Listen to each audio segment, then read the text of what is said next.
All right, we are here with the driver of the number 88 Nationwide Chevrolet for Hendrick Motorsports, Dale Jr.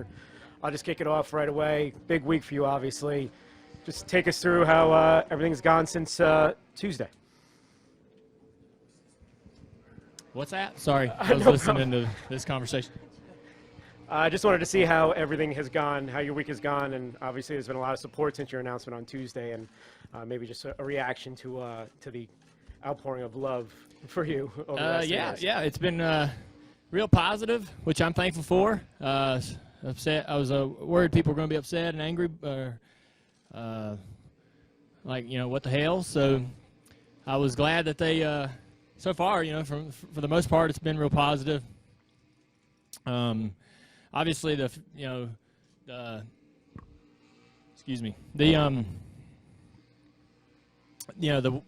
conversations I've had with folks in the media and in the industry, in the garage, has been great. And, so it's been good. We also went to the Nationwide Children's Hospital Thursday, which was a really timely good thing to do because I was ready to get back to work and, get back to my routine, if you will. So that was fun to go there and sort of get that, get the whole announcement and everything else off your mind for a little bit. And, but yeah, it really went great. I thought the press conference was set up well, and that all went smooth as I guess I could have hoped. I felt like when I was up there giving my speech that I sounded like a monotone robot, but everybody seems to be giving me positive reviews on that. So otherwise, I mean, it was really good. It's been hard to admit that's what I want to do, and that's the choice I want to make. And but otherwise, the feedback's been great.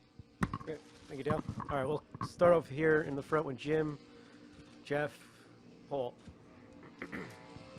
JimMotorMotorsport.com. I was going to ask you this the other day, but is there anything to the idea that perhaps Sunday, for the first time in your racing career ever, you can race with no pressure whatsoever?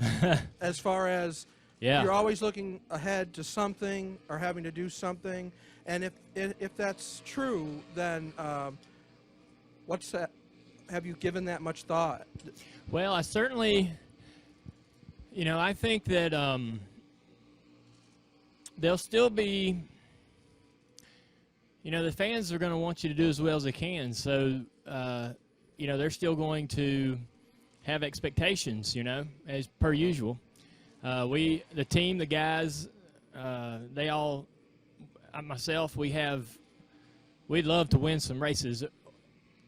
I almost say a race, but some races would be, great going out in your last season to get some victories. We just want to, to go to victory lane one more time, just get that experience one more time would be awesome for me, and I think the guys would love it for sure. But I certainly did feel a lot more relaxed. Now, I don't know whether it's because I finally got to tell everybody and let everybody know what we're doing, get that over with, but I certainly felt real relaxed today in the garage during practice. I felt like there was less pressure from somewhere, and a large amount, a lot different. We had a good practice. We weren't exactly right when we started, and I guess that freedom of thought and free from the stress or whatever that I was dealing with, helped us get through a good practice and find some speed. And I don't know whether we'll be that fortunate at every practice and in every race, but, I kind of thought about when we knew it was Steve's last year when he was my crew chief. He called that whole season completely different. He was really, he was more aggressive, and I think it was because he had the freedom to be that way. And he's like, what if it don't work? And a lot of times it ended up working out. We won both of those Pocono races on pit calls that he made. We didn't just outrun everybody. There's things he did in the middle of the race that we might not have done had he not had that, had his mind made up what he was doing and hey, this is my last hurrah. We're going to go for it kind of attitude. And I noticed that whole year, he was a much more easygoing, approachable. I mean, he's pretty damn likable, but he was much more likable and easy to be around. Everything rolled off his back. We didn't get frustrated as easily, and I'm anticipating that being similar for me. Not, that's it. I mean, if usually when we start practice and the car's tight in the center and stuff, the tone of the conversation is completely different. But since being able to make that announcement and let my guys know, and everybody else included, I'm not going to get so spun out if something's just not perfect on the car, or the car's not exactly what we need, or we're a little slow. I guess I won't be as panicky about it, and the frustration won't jump in there as quickly as it usually does. I had to stay late Friday and help the guys pick up pits and all that stuff because I was too frustrated and mouthy on the radio, and so there'll be a little bit less of that. We'll go Jeff, and next Paul.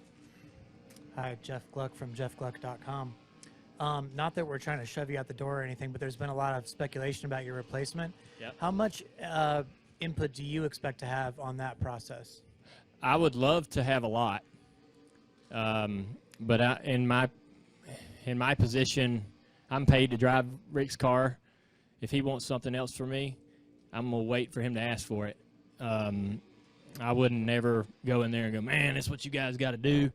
With Ducard and all the folks that they have working there, they all probably, I can't read their minds, but I'm sure they all have a direction that they want to go, and they have ideas that are, there's just things about the company that I'm not quite as in touch with that that'll help them make that decision. They don't need, they've probably got everybody in the world telling them what they ought to do, and they don't need me. But if they ask for it, I'm certainly wanting to be involved in that. I want the team to have more success. I want it to be. I said this every offseason. Like every offseason is a chance to be better than you were the year before.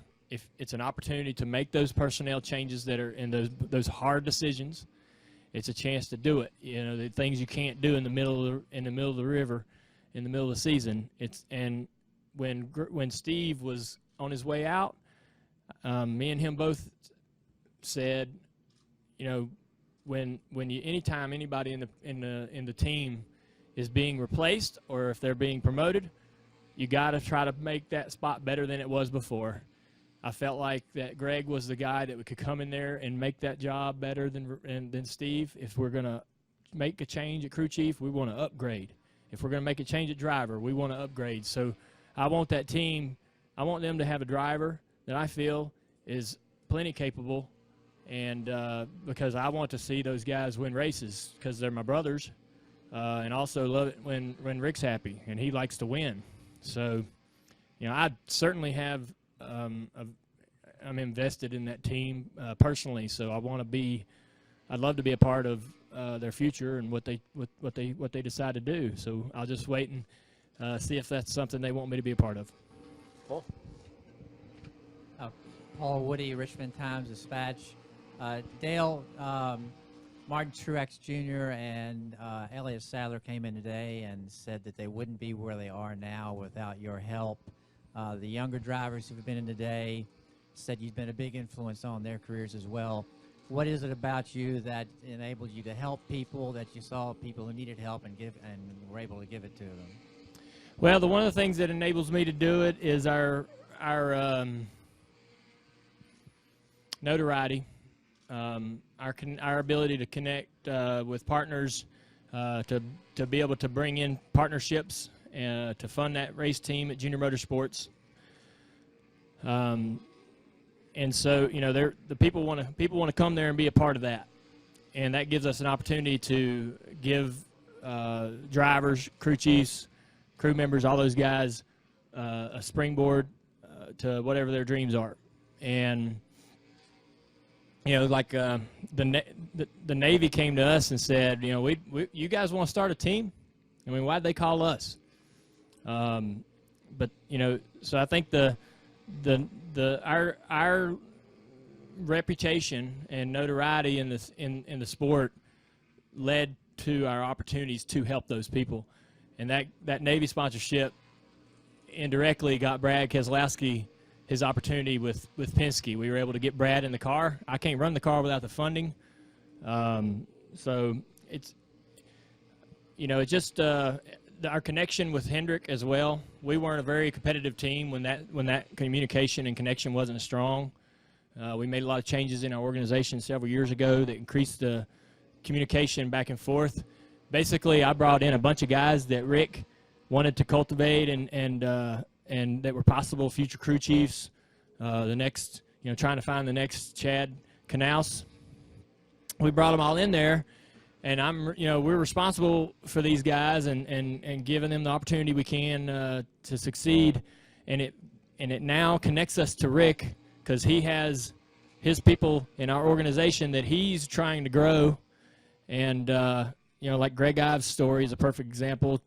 Chase's story is a perfect example. So for us to become an asset to Hendrick Motorsports in that way, to where they need us as much as we really need them, was really key to give us opportunities. It just, it just seemed to have been a lot of luck, a lot of good things, a lot of good fortune for those opportunities to line up. When me and Teresa started Chance 2, I was talking to Richie Gilmore, and he said, "You need to look at Truex's son." We were at a race somewhere, a practice, and he was testing, and he was out there running around, and I had my car there, and we were flying, and I said, "You ought to get in my car, man. This is exactly how your car's supposed to drive," so he can go back and work on his car, know exactly what he's trying to do to get his car to work. And we struck up a friendship, and he ended up driving for us. Just a lot of random encounters and people tipping you off. Mark Martin's one of the guys that was always really good at tipping you off about drivers, or he was a good scout as well. Always admired that about him. Knowing when he saw talent. Always wondered what he was looking for and how he found it. But I love to, it's another part of it is your own ego. You kind of want to leave a mark on the sport. You want to leave some evidence behind that you were a part of it and you were there and you did some things to help it move along. So as we've ran through this the last several years with the Xfinity program, I've been really proud with what we've been able to accomplish. I feel like we've done a lot of great things outside the car, as well as what we've done inside the race car on the cup level. So, and to be quite honest, I'm not very hands-on. I love being a part of it, but Kelly deserves a majority of the credit, because she's a day-to-day operator over there.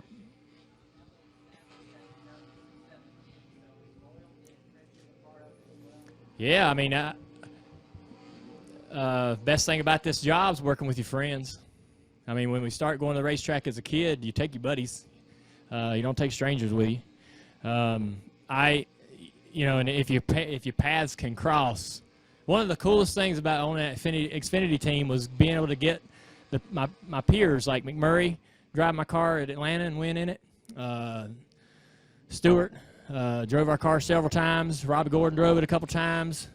All those names, Harvick come in there and really helped us a lot as a company. Now, he didn't just hop in the car. Like, he was he was big on, helping us get going in the right direction with our equipment, how our cars needed to be, and helped us understand how to be more diligent there. So the list of drivers that I've been able to put in that car, I'm super proud of having the opportunity to do that. To work with it's basically about just working with your buddies and having fun with your friends. Okay, we'll go to Tom. We'll try to get to as many as we can. We have a number of questions. Nate, and we'll go in the back. Tom. Hey, Dale. Tom Jensen, FoxSports.com. Was there a single day like you woke up and said, yeah, this is it for me? I mean, you talked at length the other day, but you never really talked through when you came to that decision and how long it took. I'm curious. Well, it didn't happen like that. It was when I was hurt last year. There were several chunks of time where I was like, I don't think I can race again if I wanted to. So there were several points in the deal last year where not driving cars was a real possibility. And I didn't really even care that it. I was so sick. You were so sick that you just wanted to be normal. You didn't care whether you got to race again. You were so bad you just wanted to hopefully just get right. So it wasn't like it wasn't like it happened. It wasn't like this just happened this season where I was like, made my mind up. What I went through last year,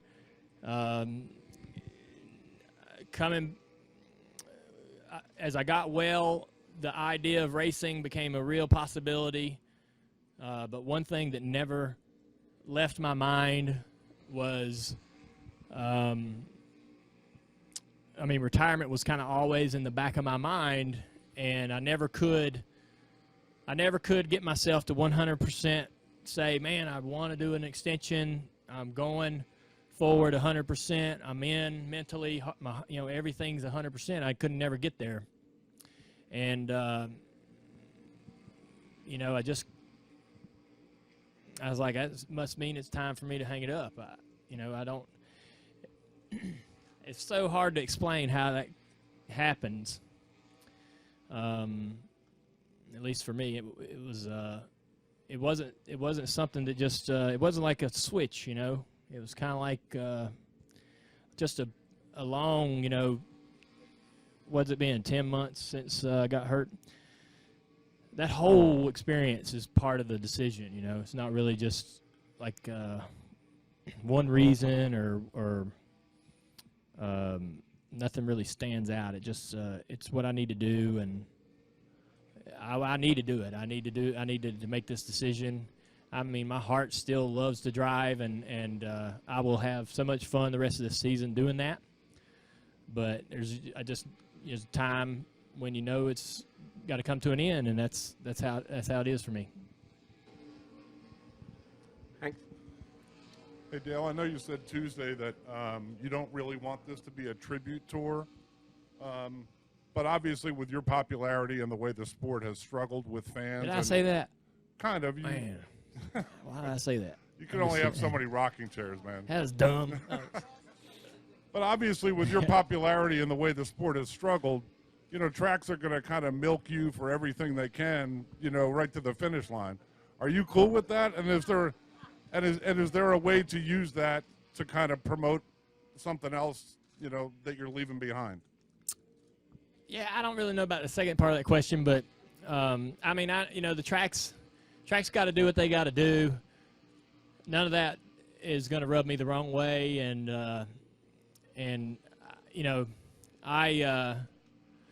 my head, I'm going to be thinking this, man, this is the last time I'm going to do this at this track. When we go to these places for the second time, I'll certainly be like, man, this is the last time I'm going to race this racetrack and in competition with these guys. And, so I'll be thinking about those things, having my own experience with that. So I won't be too, whatever tracks need to do, that's okay. It's a little weird. The packages, like the $88, but that stuff's always kind of been a little weird to me. But it's whatever tracks need to do. I'm cool. All right, we got time for one more question. We'll end it on Claire.